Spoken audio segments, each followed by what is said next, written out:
Welcome to the Discovering Leadership podcast. My name is Corbin Hannis, and as usual, I'm joined by my co-host Carl Bowden from Exemplify Leadership. Carl, you want to tell us a little bit about our guest and what we're talking about today?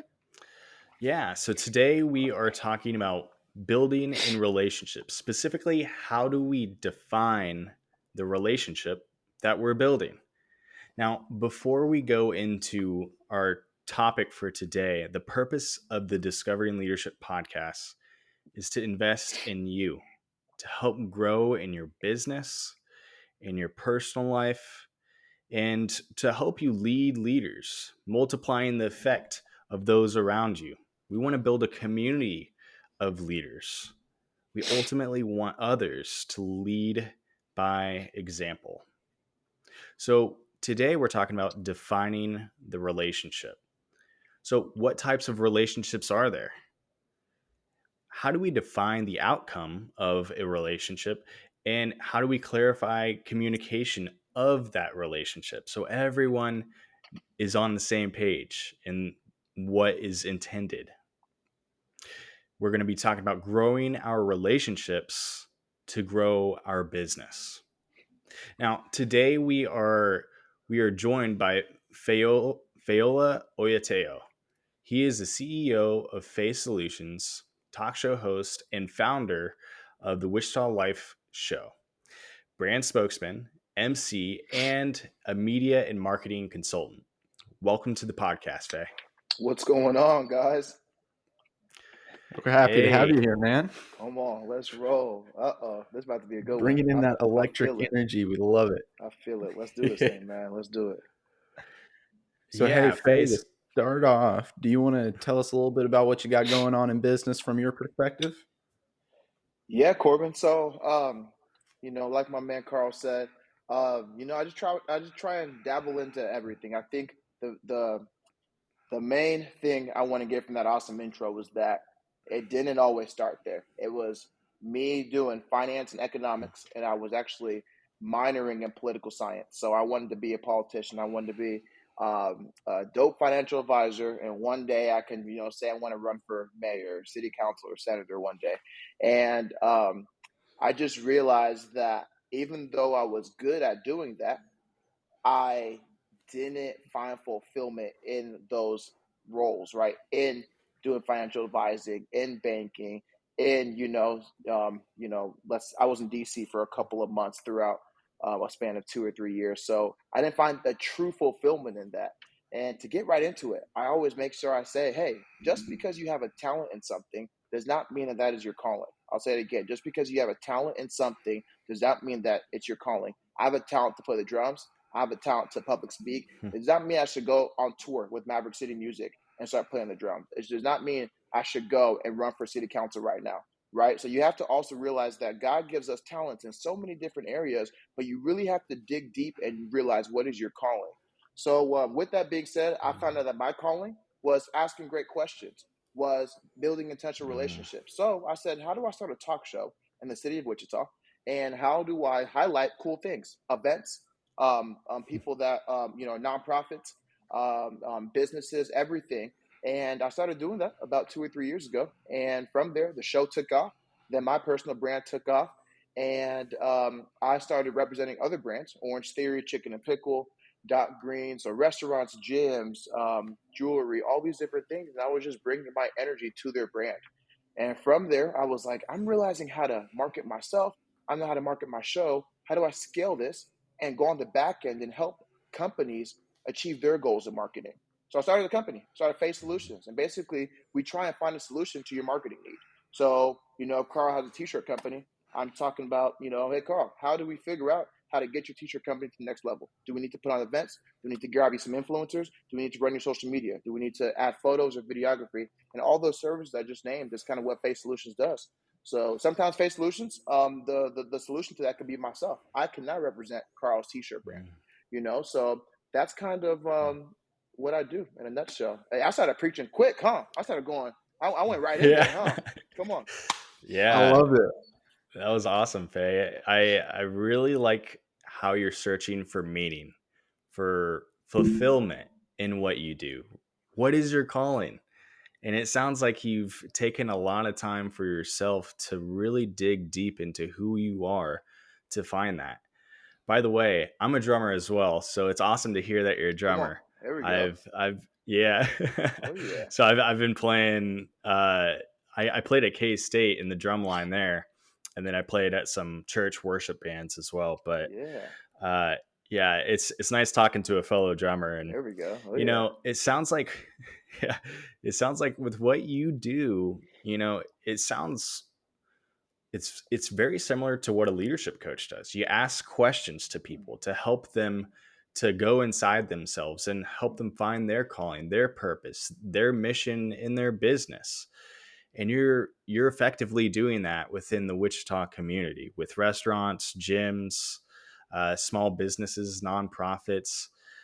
So, I mean, how has building these relationships, with these businesses, these restaurants, these gyms, all of these other people in Wichita, how has that ultimately benefited your business by just starting a simple relationship? Yeah, yeah, that's a great question. So I think it first starts off with the mindset of servant leadership.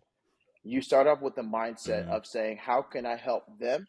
And you, in a way, put the mindset of how can I help myself, put that in your back pocket. You start out by saying, how can I help this restaurant? Even if it means that I have to find somebody that works there and put them in front of the camera because they're wearing the dark green shirt with the hat and they have it instead of Fayola. Because at my flesh, I want to be in front of the camera. I want to be the person that is promoting the brand. But sometimes the answer isn't me. Sometimes it's a girl who's making $10 an hour, who's blonde, who's cute, who's wearing a hat, and they're in front of the camera. They're talking about dark greens. What that does on the back end, it allows your client to have trust in you and say, it's not all about fake. It's not all about that person. They're willing to put themselves, kind of towards the back so that we can, fulfill our goals as a brand. So there are a few brands right now that don't even know that I'm involved with them at all. And, obviously I'm not going mm, to name them, but I have them on my client, that money coming in, right? But they don't even know that I'm involved with them because I'm on the back end. And I've realized that once you put the mindset of servant leadership first, God will find a way to put you first.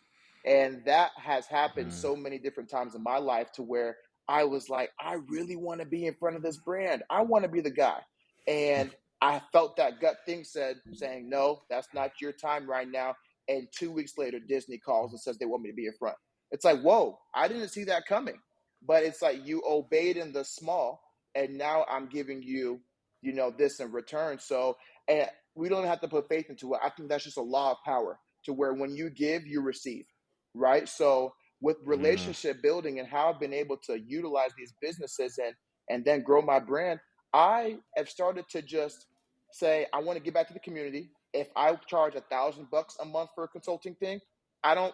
God will provide the money. Let's do it for 500. Let's figure out a way to just get you in front and help your marketing, and from there, I'm going to servant lead. I'm going to do what I have to do. And on the back end, it always comes back tenfold. It always returns in its own way. So that's what I do, man. I'm just, people know me to be a fun, energetic guy, but I'm also a guy that knows my stuff and I hold my word. So when I tell you I can create high quality content for you and I can increase your brand presence, I'm going to do that for you. And I'm not going to try and figure out how Faye wins in this. I'm just going to show you that it can happen. You need to be creating this high quality content. You need to be on camera. You need to be consistent. And from there, the other partnerships will prove itself on my end. So that's kind of how I try and really build relationships and connect with the community. that's Man, I huge. freaking love that.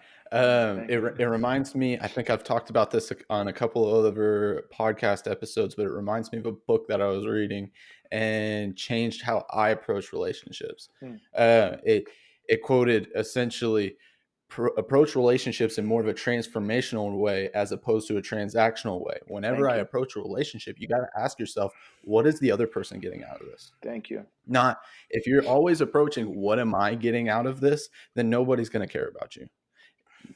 Carl always says, and I'm going to quote him. I know he's quoting somebody else, but Carl always tells me that people don't care about you until, or care about how much you know until Mm. they know how much you care. There you It's go. always That's important good. to approach with that servant leadership mindset that you were talking about. That's very, very important. So talking about that, especially with you being in the marketing field and knowing about audiences and different types of relationships, what types of relationships do you need to connect with your audience? And maybe that's inside a business or your personal life. How do those interconnect? Hmm. Hmm. So the question you're basically asking is, for me in my field, what types of relationships help benefit me to be kind of the best version of myself? Maybe go deeper in the question. Yes, maybe personal or business or both. Yeah. I think the industry that I'm in, right, being somebody that sometimes helps accounts grow, it helps businesses or brands grow, but then also I am a brand myself when I represent things. It's very unique, right? Sometimes you have your girl that went to Kansas University that majored in marketing that basically just runs a couple of accounts, maybe a plant account, maybe a boutique account, and she doesn't really care much about her own brand. She kind of just runs accounts. That's everybody. But what about the person that's running accounts, that has a production team, that is interviewing celebrities and athletes, but also I'm representing brands myself? That's kind of a unique um, position or a unique career path. So the people who I compare them to is maybe like honestly like maybe like a Ryan Seacrest, Kevin Hart's kind of doing it. I see Will Smith doing it. And what I mean by that is if you look at all their business ventures, they have not just being in front of the camera, but they're running production teams. They're representing brands. They're also using their their their their they're using their platform to even consult other businesses. Ryan Seacrest is one of the biggest media marketing consultants in history, and nobody really knows that. He's the one that put on he's the one that founded the Kardashians. He helps American Idol with their stuff. I mean, he is doing essentially what I dream to do one day, and hopefully even better. But the relationships that I feel like have helped me have been my best friend. His name is David McKenzie. He lives in Boise, Idaho. We went to high school together, and him and I have done a lot of DC things together. So we've hosted a lot of big events. David is somebody where in Boise, Idaho, he's basically doing the same exact thing that I'm doing in Wichita, Kansas. He has a talk show, he has a media team, he's consulting people. And that has been somebody that if I never sacrifice my time, my money, my even prayer time in that friendship, I don't think that I would still be doing what I'm doing now because of what I'm doing is so unique and so like innate. I really believe that it is key to find somebody that is doing it kind of in your same lane. Now, this is where the world teaches you. They teach you don't go into business with friends. They also teach you they also teach you do not tell your dreams to your close friend or everything like that because they never have your best interest in mind. I think when you are aligned though in the same vision and the same goal and you have faith, I think that can be flipped on its head and really say if you confide in one person, not 20 people, one person, and they have their best interest in mind, they can be the person that talks you off the cliff whenever you have gotten 5 rejections and your bank account is about to dwindle and you're in a fight with your girlfriend and your mom doesn't believe that you should be doing entrepreneur stuff. That can be the same person that the world tells you don't go into business with friends and don't tell me. That could be the same person that says, hey Faye, 2018, when you had $30 in your account, what'd you tell me what you were going to do one day? All right, we're in 2020 right now. All right, you got 2 clients, a couple said no, a couple said yes. But this is what I'm going to tell you right now. You're not leaving Wichita. You're not going to give up. You're going to dive in. You're going to double down and you're going to keep on going. Imagine if that relationship wasn't formed and I would have forgot. What happens is whenever you get into places of defeat and rejection and all that, you forget the promises you made for yourself. That's why you have to have a friend that is aligned in what you're doing, that has the goal, that could be your accountability partner, that could say, I remember what you told me. I'm not going to let you stray away from that. So having a friend that's aligned in what you're doing, that knows your goals, is the most important thing you can do in this life. Most definitely. You know, I I can relate to that in a lot of different ways. It's like whenever I started up my business, I had a lot of different people around me that I was able to communicate, okay, here's what I want to do. Here's my vision. Here's everything that I plan on doing. And if it was a how do I get it done question, or a who should I contact question, I always felt like I had somebody in a circle of influence, Mm, or my center of influence, mm, a support group around me that I could go to, whether it was a personal friend or just a soul business connection. mm, Those relationships were incredibly important to help lift me to the position I'm in now. mm, Like you said through your introduction, after Carla talked about you a little bit, you said those are things of where I'm at now, but that's not where you started. nowhere You close. Yeah. started in a completely different position. Yeah. But as you just explained, without this relationship, without this key relationship, you probably wouldn't be in this position for Carl to say all those things about you Hmm. today. Yeah. Yeah. Faye, I really liked how you mentioned that sometimes in our personal lives, that can lead to our professional success at Mm, times. If we build friendships with other people and that friendship builds and then maybe they turn into a client, mm, or we find a mentor in our life. For you it sounds like you have a guy in Idaho that's doing something very similar. You have some famous people like Ryan Seacrest that you mm, look to really model after. mm, They're leading by example mm, in that way. mm. And I love your story of persisting. We have to constantly persist in whether it's business or maintaining a positive relationship. Yep. So I want to ask, like, how do you define the outcome of a relationship and whether it's worth pursuing or not? Mm, mm. What a question. How do you define the outcome of a relationship as to whether it's worth pursuing or not? My gosh, there's so many different avenues. One is, if a relationship is worth pursuing or not as to how they depend or how they answer when you tell them where you think you're going to be in 5 to 10 years. I tell some people, Mm, I'll make jokes. They'll be like, "Hey man, did you hear the new Kanye song?" I was like, "Yeah, I actually was on the phone with him last night." No, they'll be like, "Okay, yeah, whatever." And even though that does sound crazy, I'm not gonna nix a relationship after. They'll be like, "Yeah, right." You can see though, and maybe some other comments of like, maybe when I say a comment of hey guys, I can't attend this pool party.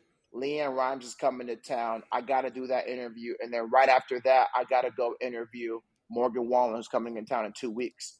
Right now, that's more realistic. And the Leanne Rhymes thing did happen. The Morgan Wallen thing is on the verge of probably happening.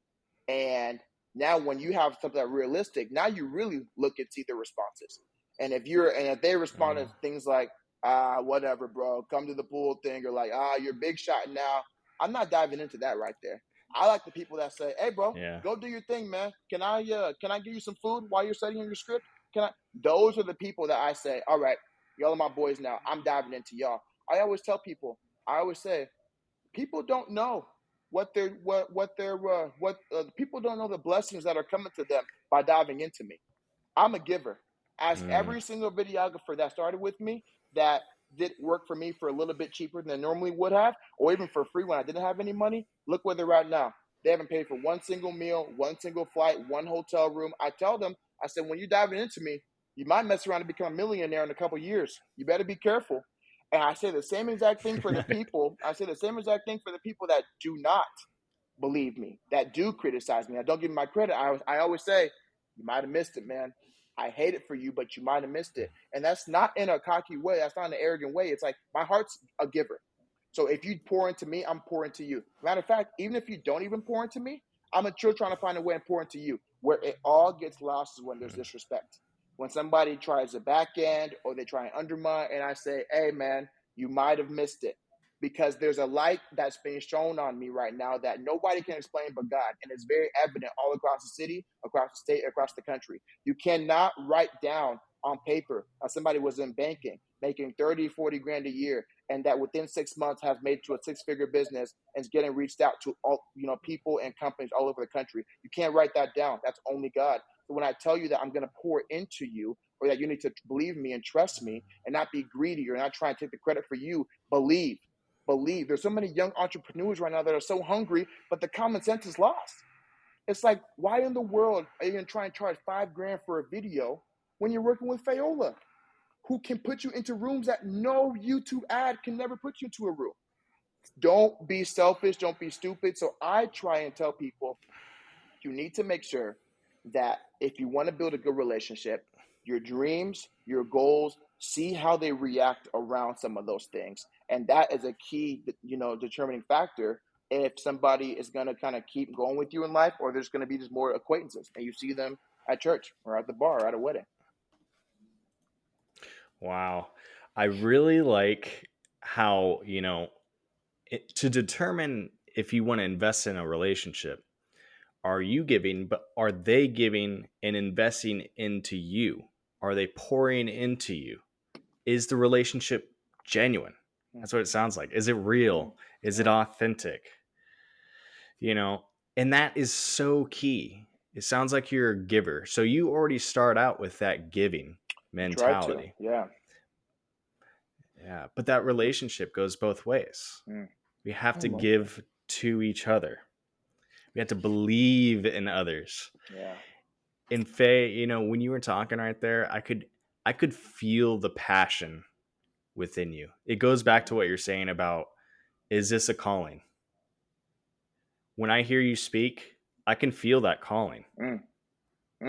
So this says a lot, and I know you're going to make a lot of positive change by doing what you're consistently doing. And it seems like you're having a lot of good success. Yeah, no problem.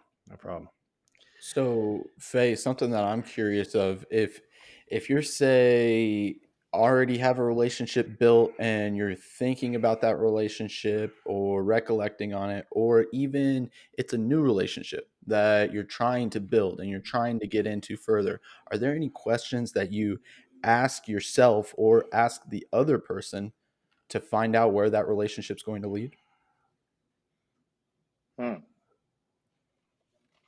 Oh, it hit me with these questions, boy. That was a good one. I might have you rephrase that and in a way shorten it so I can make sure I really answer the question correctly.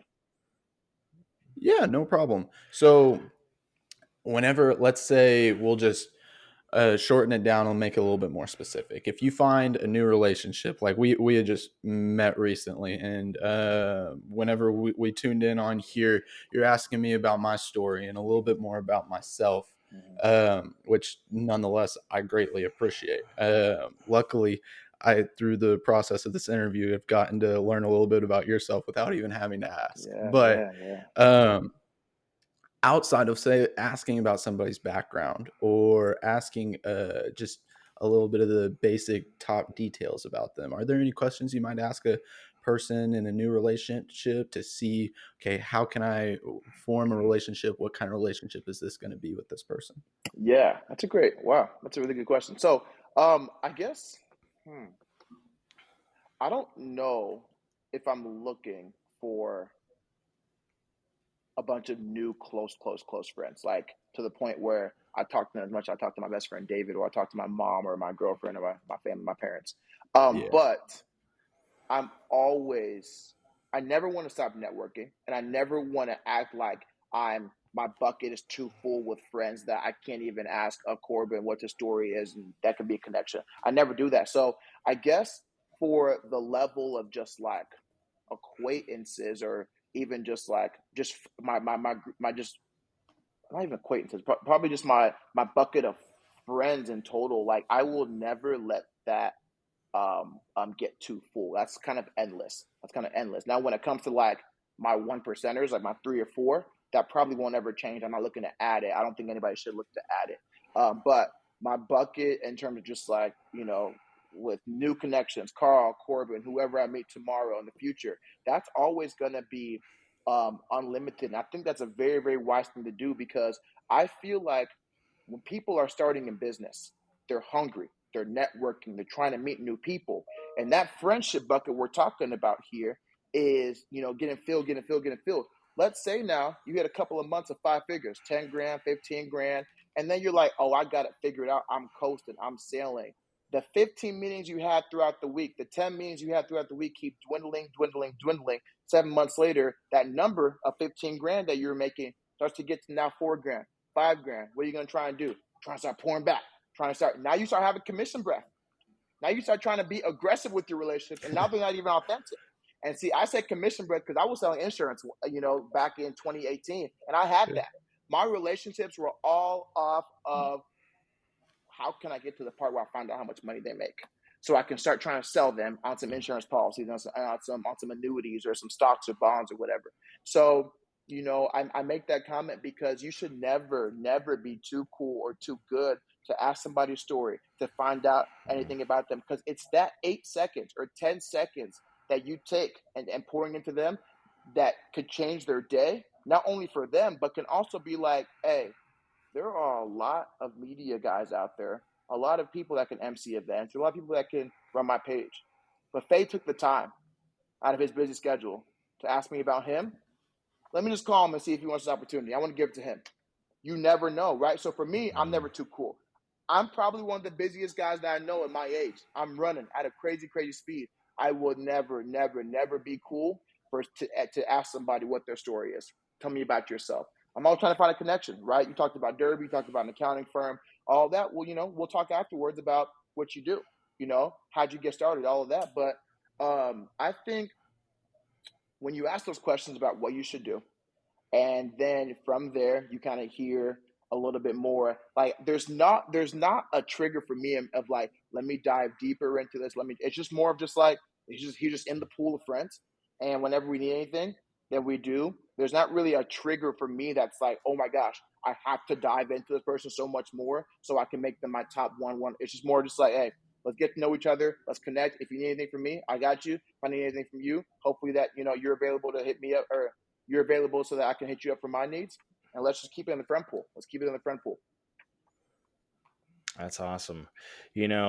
There's some people that you really want to hold close. That's kind of like your inner circle.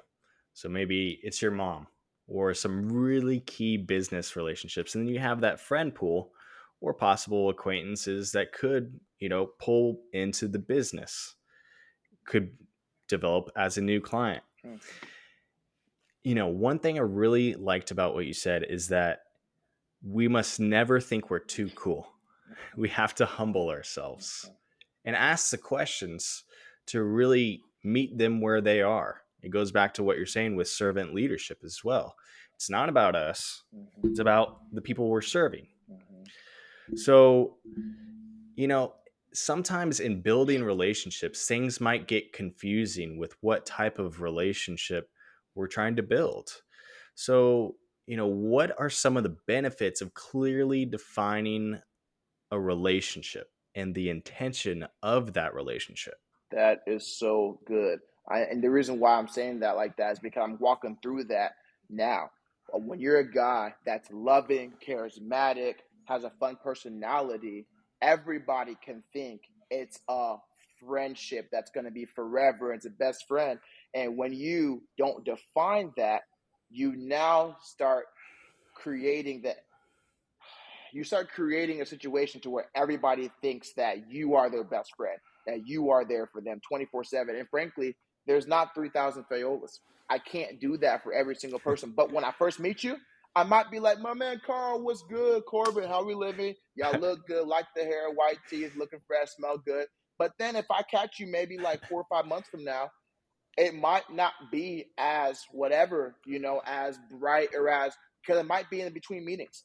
I might have just got a tough call with my accountant that she can't, fulfill my, my transfers. I don't know what it is, but I guess what I am saying is that it's good to define a relationship prior, because if you don't, especially with a person like myself, everybody can think you're your best friend. And really that business relationship, or that relationship is really just only meant for business. That relationship is really just only meant for just small talk.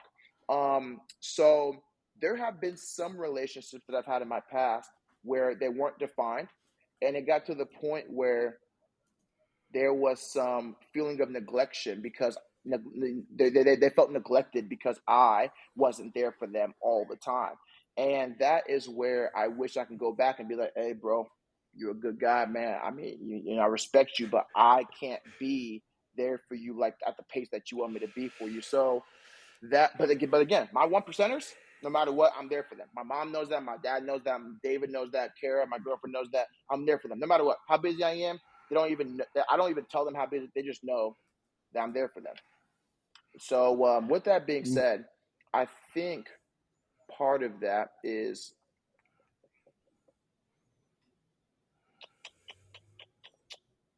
I made a comment of don't go into business with friends, and that the world says that. The only reason why there's truth to that is, so this might sound contradicting, but just follow me here. I think you should be very careful with going into business or building a relationship with, actually let's say going into business. I think you should be very careful when going into business with somebody that you potentially have a relationship with. I'm going to give an example. If I go into business with a personal trainer, but let's say this personal trainer went to high school with me, and let's say they're my boy, and let's say that they are trying to do a thing where it's a partnership thing, right?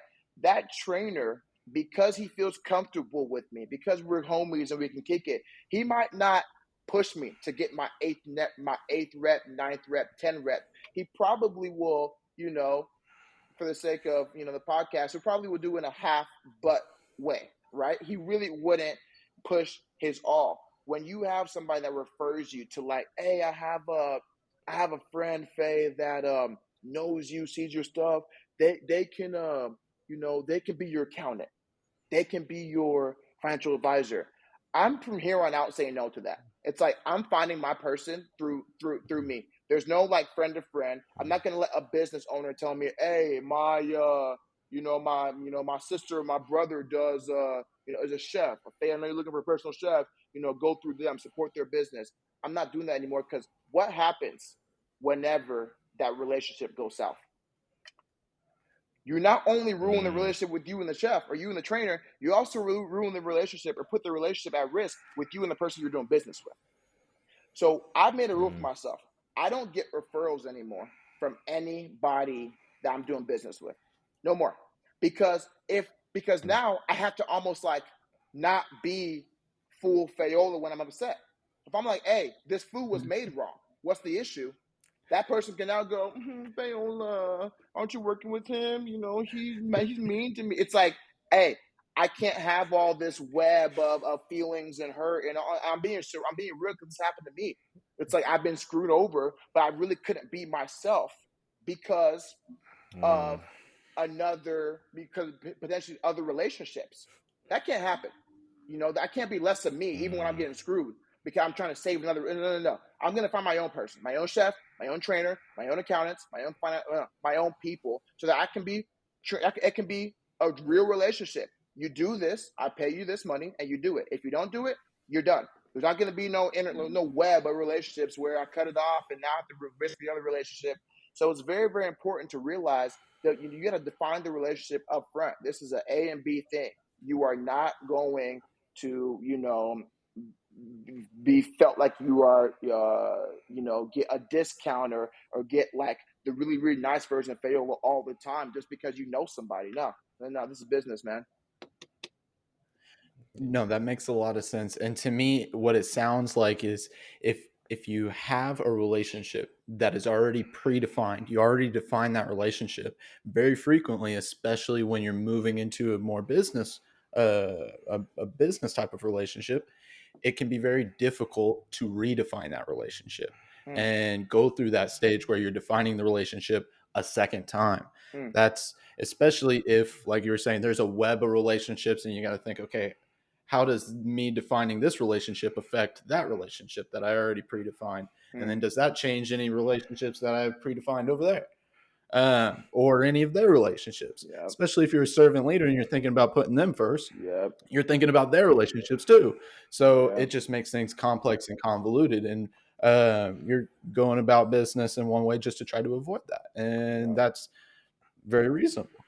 So I'm curious going about that. You were saying not taking some referrals or just looking for relationships in your own right. Do you have, say, any other ways that you go about trying to predefine these relationships to make sure that both parties know the intention or on the same page? Yeah, I do. There's not really more like a formula, but I think it's just really more. I try and tell people. Let me make sure I answer this correctly. Do I have a way of just kind of in a way like what's kind of like my talking points on how to define a relationship or redefine a relationship? I would say, how do you make sure that your definition of the relationship is clearly communicated with the other party so that both you and them are on the same page? Yeah, yeah, I state it all the time. I now repeat it over and over again. So let's go back to the instance of like the trainer. It's like, hey, I need a log. You're gonna make sure that you keep up to me on my reps. We're doing 3 or 4 workouts a day. If I do not make it, you're gonna help me reschedule. You're on and like, hey, and this is not a trade partnership. You're not getting video content from it. You know, like I'm coming here to work out. We're not gonna be talking. This is exactly what it is. And if it starts to kind of like dwindle a little bit, let's say week 3, week 4, I repeat it again in week 5. Hey, by the way, just checking in. Where's my log at? Sounds good. We're still on for 3 or 4 workouts. Okay, cool. By the way, too, just to reiterate, we're not gonna be kind of small talk and whatever. I just need to work out, and we're right back to my life, man. This is my Zen time. This is quiet time, and I have to say that because when I'm around people, I always have to be on always have to be on. People don't realize it because they weren't experiencing where I was at 3 or 4 hours ago, right? But I'm the one that has to deal with it being on from 8 a.m. coffee meeting, 9 a.m. networking thing, 10 a.m. Meeting with Temple. I'm always having to be on. So when I want to get my hair cut, want to sit down and be quiet, I got to tell people, hey, bro, this relationship right here ain't no best friend thing. Ain't no, hey, I'm probably just going to be quiet the whole 40 minutes in the chair. From there, I go to the gym. Hey, again, love you, cool dude. Saw what you did for your anniversary, you and your girl. Y'all are amazing. I'm probably just gonna get my workout and bounce. I probably can't. So it's turned to a little bit of like a direct thing, which I don't really love, like having to be like seen as a guy who is like that. But I mean, I it came to a point, Carl and Corbin, where I wasn't sleeping. It came to a point where I was getting physically sick because I was having to be on so much. And when you're in banking, a 9 to 5, and you maybe do a little podcast on the side, okay, cool, you can be on, whatever, right? But what about when it's Kendra Scott, Botanica, Wichita Life, all these different things, Steve Madden, and you're going down the list, and it's like, hold up, hold up, hold up, hold up. I don't have any dates planned in there with me and my girlfriend, which is priority. I don't have any dates planned with me and my girlfriends. I don't have like I don't know the last time that I even had a deep conversation with my mom and my dad, right? I don't know the last time that I tapped in the spirit, talked to my best friend David. I was like, those are my first 3 priorities right there.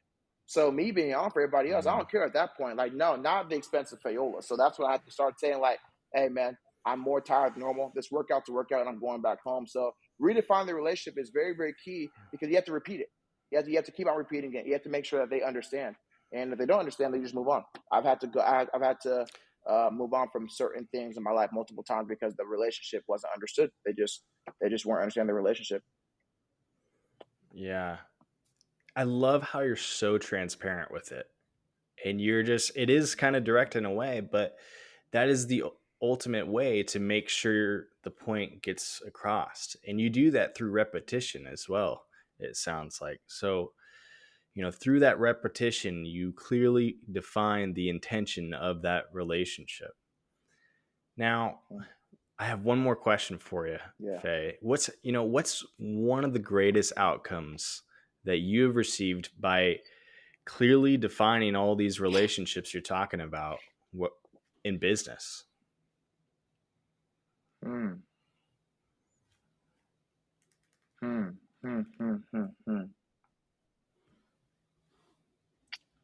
I mean, honestly, it's not even business related. It's probably my girlfriend, because if you think about it, Oh, she yeah. met me when I was doing insurance. Then from there, it Mm-hmm. was banking. And you had that commission breath back then. I had that commission bread. That thing was hot. That thing was stinking. That commission bread, man, mints all over She the stuck place. around. She must be a keeper. Man, come on, she stuck around, bro. So I I'm just thinking now, if any girl were to date me, were to meet me back then, they probably wouldn't have thought that there was going to be a level of popularity or local celebrity around the city that they were in. Like Kara, my girlfriend's name is Kara. She kind of is very low key. She's very like kind of reserved, laid back. So me being kind of a little bit of insurance, kind of being a little personable, but kind of still going home at 5 p.m. and going to banking. Same thing. It was kind of like manageable, right? Um, just because you're in a career path that might seem like somebody knows what the relationship will be like. My guy's 9 to 5 guy. And 9 to 5 is not bad, by the way. 9 to 5 is not bad, but my guy's 9 to 5 guy, like he's gonna be, leaving the house at 7:45 or 8:15. He's gonna be back around 5:15. Not gonna be extra stuff. Just because you're in that, don't let that be a mistake for you not to tell her what your dreams are, right? Because early on, even though I was in that, my dreams were still what I'm doing right now. Seacrest, Kevin Hart, The Rock, Oprah, right? That's what my dreams were. So one thing I had to do early on was say, hey, I know I'm in banking right now, okay? But, we're watching Oprah special on Meghan Markle. And I'll be like, I'm gonna be there one day. And she'll look and she'll be like, okay, babe. Right? As I'm tying my tie, to go to work. Okay, babe. But I had to have a sit down with her multiple times and I had to say, hey, listen, eventually I will be on the path to like doing what I'm doing right now. And the only reason why it still worked out, and we're going on 3 years now, and that ring will come soon. So don't everybody always ask, that ring will come soon. But the reason why I mentioned that is because if I didn't define those relationships, if I didn't define what that relationship was going to be back then, even when I wasn't there yet, I don't think she would have been mentally prepared for when it actually hit. So now we're to the point where I am kind of walking into what I prayed on. What I am walking into what I knew I was getting in dreams, and my gut calling was. And there really isn't much tension, much toil. There's some times where maybe I let it go too far, and I go a week with working 80, 90 hours a week, and I haven't planned a date or I haven't been intentional. But for the most part, as long as I stay intentional, as long as I hold my end of the relationship, then she's like, hey, you know what? You talked about this. You called it, Faye. You defined it back then. So we're good. Like, it's not what I was used to. A lot of things are different, but it's what you prayed on. It's what you wanted. And I knew you had a bigger than life personality. I didn't know it was going to be like this. She always makes that joke. She was, I didn't know it was going to be like this, but it is what it is. So Yeah. Clearly defining your relationships have not only gotten you closer to the person that you love, but it's allowed you to really understand the people that are close to you. mm-hmm. It sounds like that 1% that you keep talking about. Mm-hmm. And, in this process of like clearly defining your relationships, you know yourself. Yeah. You know who you want to spend time with, Yeah. and how is it going to benefit yourself and your business to be your most authentic self. So Facts. that's huge. Facts, That's brother. huge. Facts. Well, Faye, we want to thank you so much for joining us. We want to give you the opportunity, though, to share whatever you would like with our podcast community. You got anything? I don't really have much. You know me. I love trying to shed light and really try and always whether it's give motivation is a good word. I like the word inspiration, right? Giving inspiration to people listening or who I'm talking to. And what's coming to me is just the idea of giving up or feeling like you don't know the answer yet. For me, back in 2020, I almost left the city. I didn't have much money in my pockets. I had a dream. I had some seeds that were planted and kind of rooting from the ground, but they weren't full blown yet. And my girlfriend kept on saying, Faye, you keep getting crumbs, a crumb here, but you're not getting that full meal. What's going on? You can't survive on crumbs for a while. And I was like, you're right. You're right. So I almost left when I called my best friend David and I said, hey, this is the plan. I'm in Wichita, Kansas right now. I'm about to head out, probably going to go to Dallas or LA. So from here on out, David, let's talk about what the next move is. And he goes, oh, you talking about, you want my advice for if you should go to LA or Wichita or LA or Dallas. You don't even know if I even think you should leave Wichita yet. I was, okay, let's talk about it. And he goes, I think you should take one more month in Wichita and go all in. Lie to your mom. Tell her that you're looking at jobs in LA. Tell Kara, your girlfriend, that you're looking at jobs in Dallas. Just whatever. Do what you got to do. Just go one more month between you and me. We call ourselves the power of two. It's when two or more are gathered, God is there. Matthew 18:20. That's our podcast and that's our friendship name, the power of two. He said, between the power of two, we're going to go all in for 1 month. That was the month of December 2020. December 2020, yeah. And from there, Carl and Corbin, I'm not even kidding you. 22 days later, I received one of the biggest contracts I ever have for a big project I was working on. And that sparked, that was like the initial kind of headliner for what I'm doing right now. So I just say this, anytime you feel like this isn't working, but I know it's me, I know this is my calling, but I keep getting rejected. The day you feel like giving up, go one more day. And I'm telling you, even if the sign isn't a $50,000 contract even if it's as small as somebody saying, hey, can you come host this event? We can only give you $100. Even if it's that, that's all you need for a sign of saying, keep on going.